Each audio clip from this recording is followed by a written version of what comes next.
Olá, turma. Então, continuando nossa leitura sobre a teoria marxista acerca do Estado, retomar aqui a ideia de que, conforme a teoria burguesa liberal, o Estado ele representa um poder necessário, para ser gerado, obviamente, na leitura expressa, um poder constitucionalizante, não só uma governança, mas uma máquina estatal, ou seja, polícia, exército, poder jurídico, e toda a estrutura burocrática, toda a máquina do Estado, para regular a sociedade, evitar guerras, violência e o conflito de classe. Então, grosso modo, o Estado sempre esteve associado às classes dominantes. Essa é a leitura, para defender os interesses dominantes. Vende-se a ideia de que o Estado é neutro, mas na verdade o Estado ele tem uma tendência de apoiar sempre a elite. Essa é a leitura marxista. Então pode mudar a história, o processo cultural, social, mas sempre o Estado vai estar do lado das classes dominantes. Ele vai se utilizar então não só do poder físico, do militar, poder repressivo, mas também ideológico. Ou seja, quem chancela o Estado? A religião, a moral, a própria ideologia jurídica, lei, constitucionalidade, né, são fundamentais.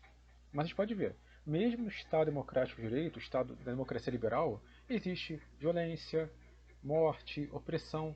Não é um Estado perfeito. Quisera, né, fosse uma utopia. Então é um EDD, Estado democrático de direito, está tudo perfeito. Claro que não. Vários Estados democráticos de direito sofrem uma série de mazelas, graças, no caso atual, ao capitalismo, né, a leitura. Ou seja, o capitalismo ele não conseguiu regularizar, aprimorar as condições de vida plenamente. Tem tecnologia, uma abundância material, que não tem como negar, pelos novos métodos de produção, mas não existe a plena distribuição de riqueza para as massas. Eu já falei até anteriormente, alienação, edificação, é todo um processo material, econômico e até mesmo psicológico que impede as massas de conseguirem a liberdade econômica plena e a liberdade social e política. Então as massas são dominadas mesmo no Estado moderno democrático. Tá? E várias revoluções modernas foram burguesas. No fundo foi para defender a propriedade privada, a livre iniciativa, que é o caso da independência americana e da Revolução Francesa. Foram fundamentais para a modernidade. Mas ali não houve um projeto radical, digamos assim, socialista. E as tentativas mais radicais foram eliminadas. No caso da Revolução Francesa. Temos o caso também da Revolução Haitiana, que mereceria até uma mérito da parte, mas lá também, por exemplo, foi uma luta dos escravos contra os seus senhores, e o que aconteceu? Eles aproveitaram o mesmo discurso da Revolução Francesa, igualdade, liberdade, fraternidade, o discurso iluminista, defesa do progresso, liberdade humana, e conseguiram a liberdade provisória, digamos assim, politicamente falando, mas não houve reconhecimento estrangeiro. Então olha como que é, até o racismo estrutural, determinando as pautas políticas e qual revolução é legítima. A branca europeia é, agora a americana negra, não. Olha aí o debate interessante também. Bom, então o que é importante entender em Marx aqui? Ele vai dizer que existem duas estruturas que fazem parte do Estado e da sociedade como um todo. A estrutura é a base material. Então a gente pode chamar de infraestrutura. Estrutura, a base material. Meio de produção, território. A ideia seria, digamos, a economia física. É tudo aquilo que envolve meio de produção, progresso material, técnico. É a base social, a base material da vida. Ela tem uma estrutura montada e sempre ajustada, trabalhada, reprocessada. É a base material da vida. Então, ou seja, você vive numa cidade X. Você vai reproduzir aquela forma de pensamento. Por exemplo, hoje, a ideologia que a gente vive é uma ideologia liberal, no sentido dos costumes, né? Certa licença, né? É anti-escravista, mais uma vez, antirracista, até a segunda página. Mas hoje nós temos uma mudança, uma evolução de costumes. Qualquer pessoa sensata de caráter é contra a escravidão. Escravidão, racismo, né? Nós hoje desenvolvemos uma visão includente da sociedade. Isso é uma conquista, né, dos tempos modernos, de tolerância, cosmopolitismo, olha aí, iluminismo, né, dignidade humana, reconhecimento jurídico de cada cidadão, independente de classe, cor, credo. Né? Isso é fundamental para pensar o Estado moderno. Mas agora a gente pensa assim porque houve uma mudança de costumes e uma necessidade material de ajuste. Por exemplo, o capitalismo não vai prosperar para sempre sendo racista, sendo excludente. Ele tem que incluir esses grupos que até então eram oprimidos. Tá? Ele inclui não é só uma questão humanitária, é porque vale a pena economicamente. O marketing social hoje, ele segue esse caminho, ou seja, ele vai defender pautas ambientalistas, progressistas, tudo bem, pode ter uma pegada humanista nos seus discursos, né, naqueles que propõem esses discursos, mas na prática é pragmático, é instrumental. Então a escravidão, durante o período colonial tudo mais. Tinha muita gente que era cristã pia, católica, protestante, lá o que for, digamos, né, e escravocrata. E até podia tratar com dignidade seu escravo, mas o escravo era visto como uma coisa, uma mercadoria muito útil. Então, naquela época, as relações de produção determinavam que a produção deveria ser escravocrata. Foi uma mancha na nossa história, né? Uma mancha de horror, de caos, uma miséria moral. A gente tem uma herança escravocrata. Mas para superar isso, a gente tem que criticar, que até hoje nós temos herança escravocrata, né? Na nossa divisão de classes.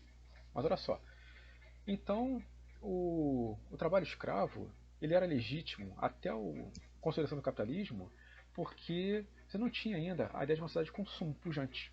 Você não tinha trocas fluidas tão rápidas assim. Você não tinha uma sociedade urbana tão desenvolvida.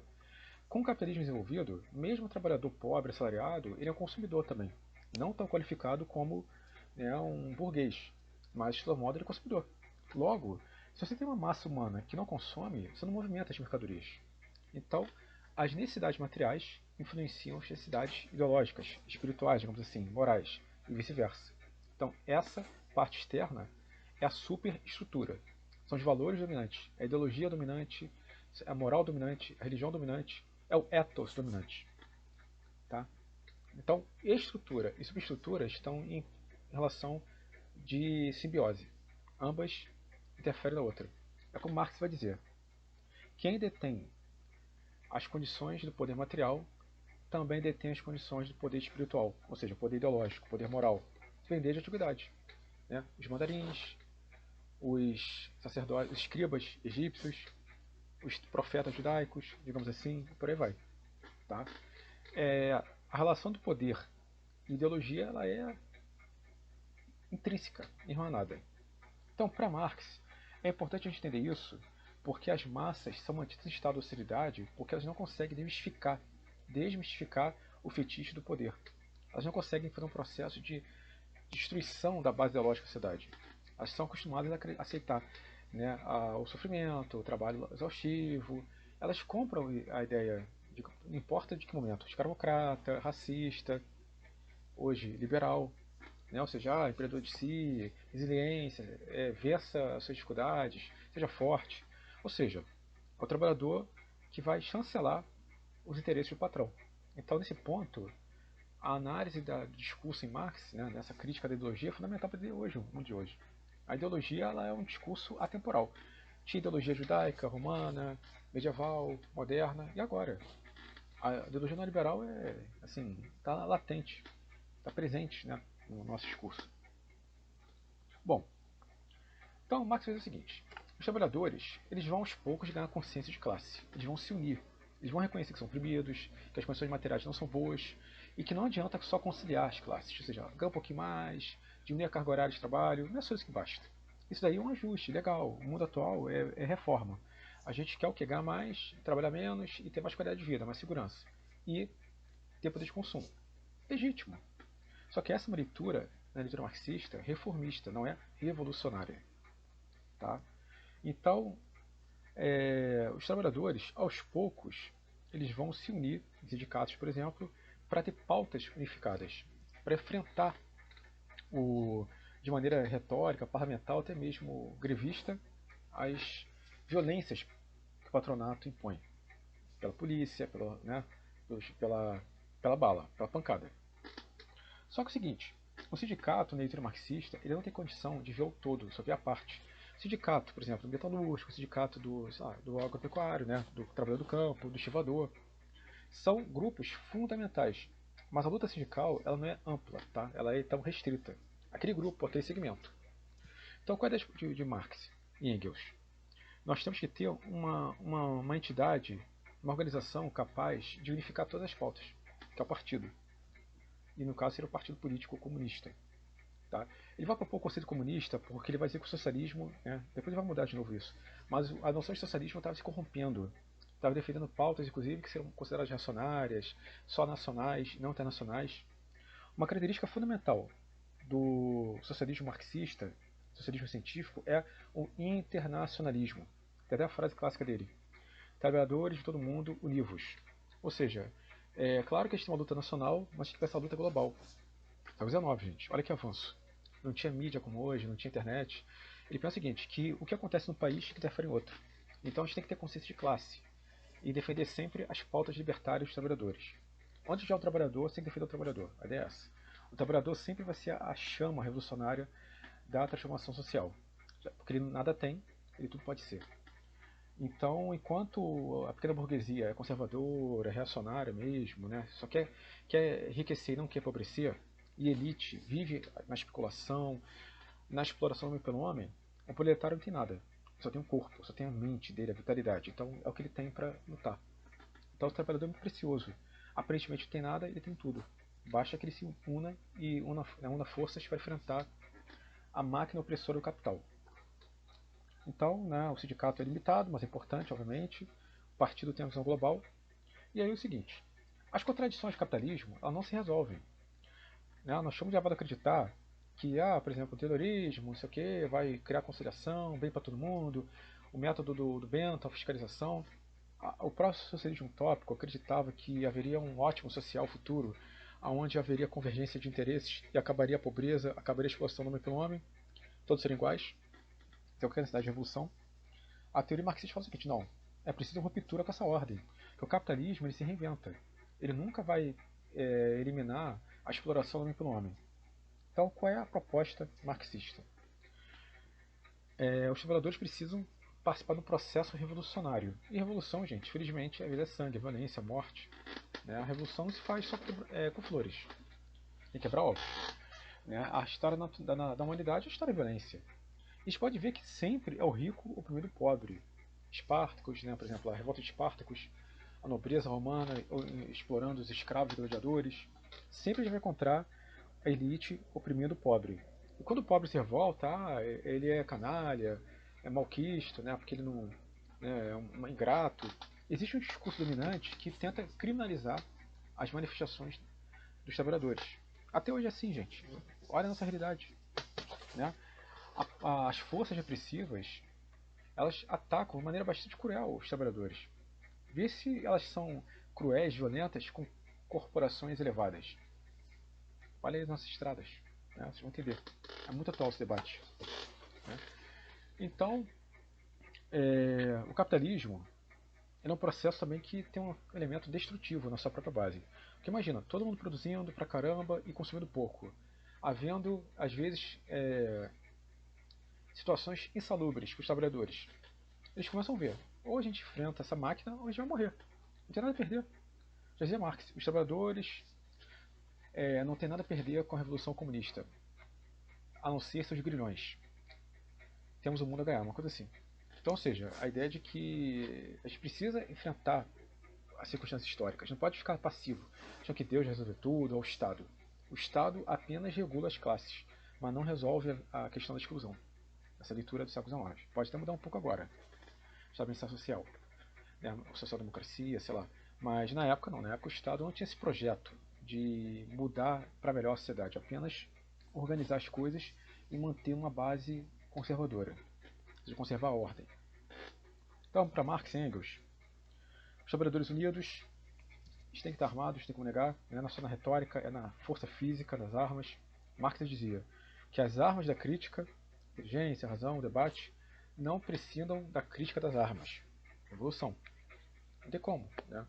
Tem que ter uma teoria revolucionária e uma ação revolucionária. Só teoria, tô no sofá, criticando tudo. Beleza, bonito. Você tá ganhando like lá, mas cadê? E também só uma ação violenta, sem teoria, é ruim. Os ludistas, eles não tinham uma visão teórica muito forte. Ele quebrava as máquinas, a máquina é culpada. Bobagem, porque a máquina é fundamental para o mundo moderno, para até diminuir a carga de trabalho. Que é essa ideia também que vai surgir aqui. Então os trabalhadores vão se unir, juntar forças e vão localizar o inimigo comum, o burguês, o empresário, o detentor dos meios de produção. Tá? Detentor dos meios de produção. Esse cara é o empresário que detém a máquina, a matéria-prima, a estrutura, o capital. Então temos que enfrentar essa máquina econômica, burguesia. E quem é que defende a máquina burguesa? O Estado. Então é necessário o quê? Uma revolução. temos casos de revoluções vitoriosas no viés socialista. O caso da União Soviética, da Rússia, o caso da China, de Cuba, Vietnã, tá? Casos bem interessantes, independente do teor moral, tudo mais, que não vem um caso aqui. Não, Jair Merleau-Ponty, no mundo de luta, ninguém pode se orgulhar de ter as mãos limpas. Ou seja, a revolução ela não tem moral, a revolução é força. É a força da minoria contra a maioria, da maioria contra a minoria. Ou seja, quem tiver mais capacidade vai ganhar. Então não tem essa ideia de que, lógico, o ideal é que não tenha violência. Mas infelizmente a violência está aí, existe, é um dado natural. A vida é violenta. Tá? Bom, então a revolução é um processo longo, demorado, violento, terrível, né? Gerador. Para Marx, ele não viu a revolução acontecer, gente. No máximo foi a Comuna de Paris, que durou pouco tempo, 2 meses. Ele não viu a Revolução Russa. Lenin, né, capitaneou junto com Trotsky e depois Stalin. Mas ele não viu a revolução acontecer. Ele lutou para os trabalhadores terem direitos, partidos, viu as coisas mudarem um pouco, redução de carga horária, mais salários, mas não houve revolução. Houve uma reforma no século XIX, na Alemanha, Inglaterra, Bélgica, França, Estados Unidos, Japão, países que estavam se industrializando de maneira bastante acelerada, cada um a seu modo. Então, a revolução ela não tem prazo, não tem ciência da revolução. Tem um método. A revolução vai acontecer, mas que as condições estejam propícias. Por exemplo, a pessoa fala muito hoje: vamos enfrentar o fascismo. Como, gente? Com armas? Quem tem arma para enfrentar o fascismo? A gente depende hoje, infelizmente, do poder jurídico, do poder, né, lá de cima. A gente pode mobilizar o sindicato, os movimentos sociais, a intelectualidade, sim, mas os progressistas não têm armas para enfrentar a extrema-direita fascista. Não tem como, eu acredito. Né? Então tem que ser diferente. Não adianta ter uma visão, digamos assim, espontaneista, esquerdista. A gente tem que ter a racionalidade. Então, para Marx, a revolução só vai acontecer quando as condições do capitalismo estão extremamente contraditórias. Ou seja, seria a base do fermento social para uma nova ordem. Então, os trabalhadores estão armados, até porque na época não tinha armamento social, não tinha nada disso, né? Cada um tinha seu trabuco, sua espingarda, sua espada. Os trabalhadores unidos, eles veem a máquina pública e a burguesia inimiga da nossa vida. Vamos eliminá-la. Então vai acontecer a revolução. Não tem prazo, né? Então, para Marx, após a revolução violenta, terrível se consolidar e dar vitória para os trabalhadores, o proletariado, aconteceria a chamada ditadura revolucionária do proletariado. Esse ponto é fundamental. Ditadura revolucionária do proletariado. Ditadura por quê? Não é o que a gente pensa hoje, nesse modelo militar. Ditadura por quê? Porque é a hegemonia de um grupo sobre o outro. Isso é ditadura, originalmente. É um poder centralizado nas mãos de um grupo, ou de um indivíduo, né, que se coloca acima de determinações constitucionais. Revolução, gente, é a superação da ordem. Toda revolução, ela não vai seguir critérios moralistas, ela vai estourar tudo, em nome de uma causa maior, que é o bem da sociedade, a libertação, né, a justiça econômica e social. Então, ditadura revolucionária. Por quê? Porque ela tem um prazo, ela tem um tempo, ela é um processo de construção de uma nova ordem. Ela não pode ser burocratizada ou estável, ela precisa ter um percurso. Pode demorar o tempo que for, mas é um percurso. Né? Então, ditadura revolucionária proletariado. Várias obras de Marx falam isso, Lenin também vai abordar. É um período histórico difícil, mas que a burguesia é eliminada, digamos assim, ela é apropriada dos seus bens, perde a riqueza, perde a terra, a propriedade privada, meio de produção, ou seja, a fábrica, os equipamentos, e o proletariado toma as rédeas de poder. Nesse caso, então, temos aqui o que? O governo socialista, um Estado socialista, onde os meios de produção não são mais privados, mas públicos, coletivizados. Em termos práticos, então vou perder meu celular? Não, o celular é seu, a roupa é sua, a biblioteca é minha. Ou seja, isso aqui é uma conquista material minha. Mas eu tenho, por exemplo, uma fábrica. Essa fábrica vai ser coletivizada. Eu tenho uma grande terra improdutiva, vai ser coletivizada. Eu exploro trabalhadores, né, no campo ou na fábrica. A minha mão de obra vai ser libertada, né, e vai trabalhar de maneira cooperativa. E essa fábrica, essa minha fazenda vão ser apropriadas em prol desses trabalhadores unidos. Então, o que nós temos na história, gente, até hoje, Cuba, China, União Soviética, não foi comunismo de fato. Nós temos ditaduras revolucionárias do proletariado que se transformaram em ditaduras, digamos assim, burocráticas. Tá? Assim, com aquela leitura pejorativa da palavra. Revolução é movimento. Burocracia é estabilidade. A Rússia, até Stalin, né, depois Khrushchev e tudo mais, se estabilizou. Criou um Estado regido pelo Partido Comunista. A China, idem. Hoje, inclusive, a China é um socialismo de mercado. Cuba, um país pequeno, né, insular, turismo, cana. A Vietnã, Laos também, um país comunista, socialista, aliás. Né? Então, esse processo ele pode demorar o tempo que for. Não tem prazo, não tem prazo para acabar. Tá? Pode demorar anos, décadas. Marx não pontuou isso, nem Lenin depois. A revolução a gente vive, a gente não prescreve a revolução. Uma forma, a gente vive a revolução. A gente acredita que a revolução vai acontecer. Né? Então, assim, vamos lá, atividade, prática, funciona assim. Movimentação social vai permitir que os povos, né, unidos enfrentem a máquina violenta da burguesia. Então, isso é um ponto capital. Tá? Eles falam assim, isso aqui é comunista, PT é comunista, FHC é comunista, tudo bobagem. Uma coisa é partidos comunistas comandarem o Estado socialista. A gente acaba que junta as coisas. Mas não existe comunismo na China, nem na Rússia, né, na União Soviética, nem na Venezuela, como a pessoa está falando aí, bobagem, nem na Nicarágua. Não é comunismo. Aquilo lá é socialismo e olhe lá. Tá? E olhe lá. Nem diria socialismo no caso da Venezuela. Pode ter uma roupagem socialista, mas ele é voltado para o mercado. O Estado tem muita força, o Estado interfere na economia, mas ele não é socialismo pleno. O socialismo pleno acabou a propriedade privada no meio de produção. Tá? O socialismo pleno, os trabalhadores não são explorados mais, mas ainda existe um processo de renovação social, de reformulação da base econômica, política da sociedade, que é a etapa transitória, ditadura revolucionária do proletariado.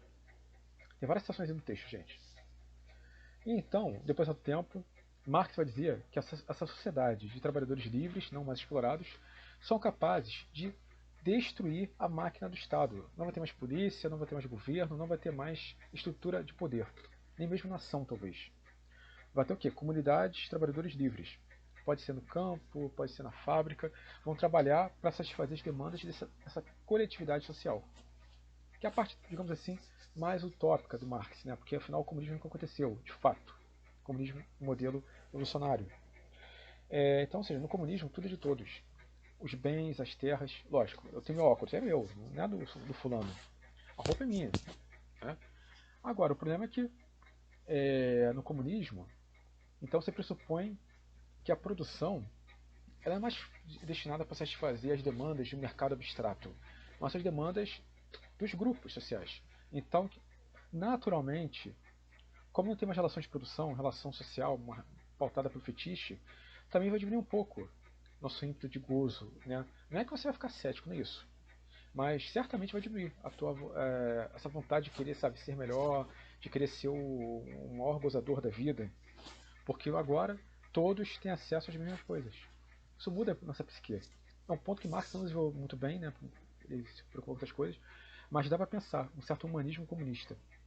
Um comunismo humanista, ou seja, que o próprio fato de se mudar o sistema de mercado faz com que a sociedade mude a forma de pensar. Olha aí as mudanças de paradigmas. Acabou as condições do individualismo, do egoísmo. Somos agora o quê? Pessoas solidárias, que trabalham de maneira social. Então, para Marx, na utopia comunista, você vai trabalhar menos, usar as máquinas, e pode ser o que você quiser. Você pode ser pescador, pintor, pode ser poeta, desde que você trabalhe. Então é uma sociedade pautada pelo trabalho, menos intenso do que o trabalho capitalista, assalariado. Você vai trabalhar para satisfazer a tua necessidade e a do teu grupo. Né? Afinal, ninguém vive só para si. O comunismo é extremamente solidarista. Nós vivemos em sociedade, dependemos um do outro, precisamos lutar para juntos enfrentar a máquina opressiva do capital. Então o comunismo nunca aconteceu, é uma etapa que levaria ao que Marx vai dizer de fenecimento do Estado. O Estado vai se dissolver. Então não tem mais aparato judiciário, não tem mais poder punitivo da polícia, do exército, todos são trabalhadores. Essa aí é a parte mais difícil dele, porque nunca aconteceu de fato. E seria muito difícil imaginar então, né, o Brasil virar comunista nessa cabeça doentia das pessoas. Tem que acabar, na verdade, com a ideia de país, de nação. O comunismo ele é internacionalista. Ele não é no sentido estatal, né, de uma nação, Estado-nação. Ele é um projeto de unidade mundial, tá? Unificar todas as lutas dos trabalhadores. Não é só acontecendo em um país. Pelo contrário, a União Soviética foi até mais forte, a China ficou até mais forte com o modelo de Estado socialista. Então, tudo bem, no socialismo, da Estado. O Estado existe e ele é controlado pelo proletariado, pelos trabalhadores, como forma de estabelecer as condições ótimas para a sociedade de trabalhadores cada vez mais eliminada das classes. Todos são iguais. No comunismo acabou a classe social, acabou a própria ideia de política tradicional que a gente conhece. Então agora os caras se organizam, debatem, né, e vão organizar o que é necessário para a sua boa gestão da vida. Então no comunismo, segundo Marx e Engels, nós temos que ter uma educação para o trabalho, uma educação técnica para o trabalho, redução da carga de trabalho, que todos trabalhem, não ter uma extinção entre o trabalho do campo e da cidade, que todos os trabalhos vão ser unificados. É preciso também o quê? É preciso criar condições para fortalecer o trabalho do povo. Claro, as comunidades vão se unir para criar máquinas, para intensificar o trabalho e gerar o ótimo social. Então, são práticas bastante revolucionárias, não reformistas. Ou seja, se a Terra passa de todos e coordenada para gerar o bem comum, acabou a ideia da grade. Colocar a grade aqui, a Terra é minha, é de todos. Então, gente, vejam bem, nunca houve comunismo, estou resumindo ao máximo, nunca houve comunismo de fato. Há uma proposta comunista, mas nunca foi aplicada, quem sabe? Né? Então é interessante também colocar uma coisa, um contraponto aqui com o anarquismo. O anarquismo ele tem o mesmo fim do socialismo comunista, que é o fim da sociedade de classes. É o fim do Estado. O fim do Estado e trabalhadores livres. Seria a terceira etapa, comunismo. A diferença é que o anarquismo tradicional, Proudhon, Bakunin, ele quer fazer a etapa da revolução para o comunismo. Ele não quer passar pela ditadura revolucionária do proletariado. Tá? Ponto importante. Eles acham que qualquer forma de governo é autoritária.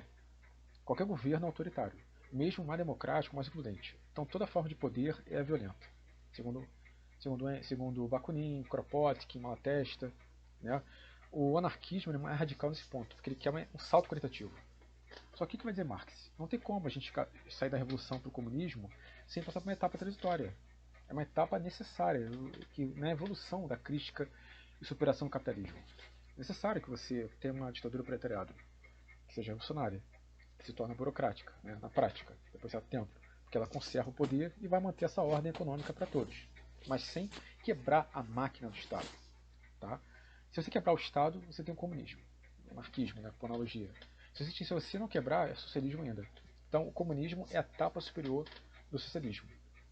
Tá? Não é à toa que a gente fala Partido Comunista, Manifesto do Partido Comunista, ou seja, a ideia de uma transformação da ordem que vai permitir com que essas massas laborais possam agora gerenciar sua vida sem depender de autoridade econômica. Mas o que vai dizer, por exemplo, Lenin, intérprete de Marx, né, que vai inclusive trazer isso para o plano da Revolução Russa? A autoridade é legítima, é necessária, não tem como se negar a autoridade. Ele vai dizer, por exemplo, o médico é uma autoridade, o cientista é uma autoridade, o próprio piloto do navio, né, é uma autoridade. Então, ou seja, você não pode pensar assim, a autoridade é ruim. O que é ruim é a dominação que a autoridade usa. Autoritarismo. Agora, tem que ter um mínimo de autoridade. E mais, a própria ditadura proletariado, segundo Lenin, ela é um pouco autoritária, porque é a imposição da força, é a imposição da violência política em prol da liberdade do homem. Tá? Esse é um ponto importante para colocar. Não pode pensar que vai ser, vai ser tudo assim, paz e amor, né? Só no diálogo, tem que ter força. Tá? Gente, isso aqui, depois de ver outro viés dessa força. Mas a força revolucionária, ela é libertadora, porque ela rompe as amarras do poder. Eu coloquei até uma citação do Paulo Freire, viu, Paulo Freire? Aí no final, falou que a revolução é biófila, ou seja, a revolução é criadora de vida. Ele está se baseando em Marx, aí, Lenin, Mao Tse-tung. Né? A revolução é criadora de vida. Ela ama a vida. Porque a revolução é transformar a base ordinária e criar uma nova. Então parece que tem que amar a vida. Eu tenho que amar a liberdade, o progresso social, né, e o bem comum. Tá? Então, acho que esse é o grande ponto que a gente tem que colocar.